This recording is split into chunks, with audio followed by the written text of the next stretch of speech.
As lawmakers narrowly approved that budget resolution for President Trump's new legislative agenda. Republicans voting nearly along party lines, with Kentucky Congressman Thomas Massie the only Republican to join the Democrats against the proposal.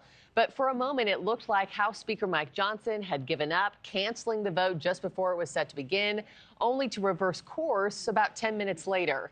And that only came after some more serious gamesmanship by Johnson and other House Republican leaders, who managed to win over several holdouts while keeping an unrelated vote open for more than an hour, despite numerous protests by Democrats. Among them was Indiana Congresswoman Victoria Spartz.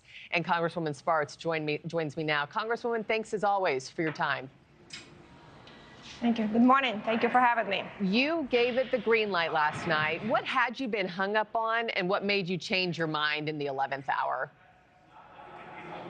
Well, listen, I think we have a very serious situation, fiscal situation, and we need to make sure we deliver, and we need to make sure that we can get this economy back on track and get under control our spending in healthcare, which is full of corruption. And American people are suffering right now, and our federal budget is suffering. And I had a great conversation with President Trump. He agrees, and he's willing personally to deliver, because, you know, it's going to be a big battle. A lot of Democrats, unfortunately, are spreading lies and destroying the country with huge spending, and a lot of people in the Senate probably going to be a problem too. So I was appreciative that he agrees with me, and he's willing to fight for the country and deliver for the people the promises that we just had elected on. Yeah, so you ended up speaking to President Trump last night over the phone.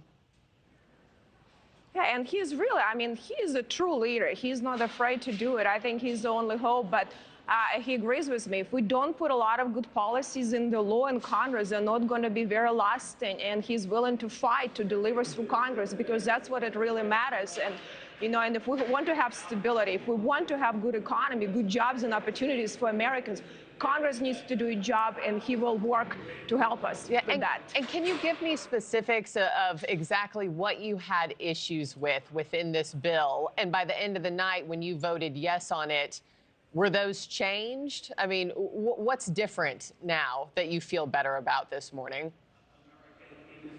Well, listen, I think, you know, this bill, it's at the minimum, you know, and generally, you know, it sets a kind of open reconciliation process. I care about the end results, and, you know, I'm not going to be discussing, you know, private conversations, but I'll tell you, as the end result, President agrees. We have to deliver on the economy. We have to deliver on wasteful spending through Congress. We truly have, I mean, our branch is full of fraud, waste, and abuse, because we have 85% of spending we don't even look. That is where reconciliation comes about. That's where the time that committee needs to work, and he's willing to work on it personally. So not, you know, so that's more important than anything else, because if he agrees with us, if he backs us up, you know, we can deliver for the American people. So I appreciate that, you know, his views, and I think I have trust in his word, and he's going to get it done. And I think, you know, his legacy going to be true legacy for done something for the country. And I'm very, very, very happy to hear what he had to say.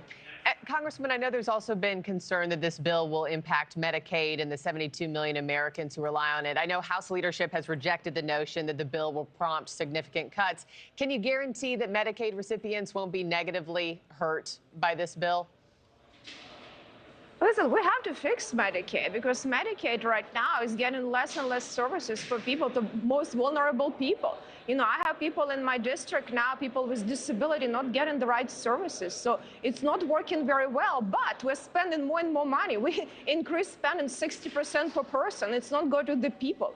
Our Medicare is almost double per person spending, and seniors not getting good Medicare, and all of these funds are going solvent. So we need to make sure that people on Medicaid and Medicare get good services. We need to make sure that we have competition to value, and the country is not going bankrupt and people aren't going bankrupt. So we will have an opportunity actually do something for the people, for not for large monopolies here that lobbying everyone and spending tons of money given to politicians. And I think President Trump is the only person who can go against the real swamp of money and actually deliver for we the people. Yeah. Before I let you go, just quickly, are you expecting any major changes to come out of the Senate on this? And what do you expect the final draft to look like?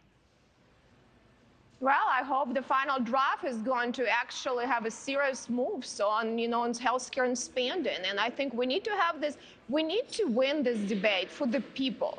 Thanks for watching, everybody. Go to joinnn.com to find NewsNation on your television provider. Also, don't forget to click that red subscribe button below to get more of NewsNation's fact-driven, unbiased coverage.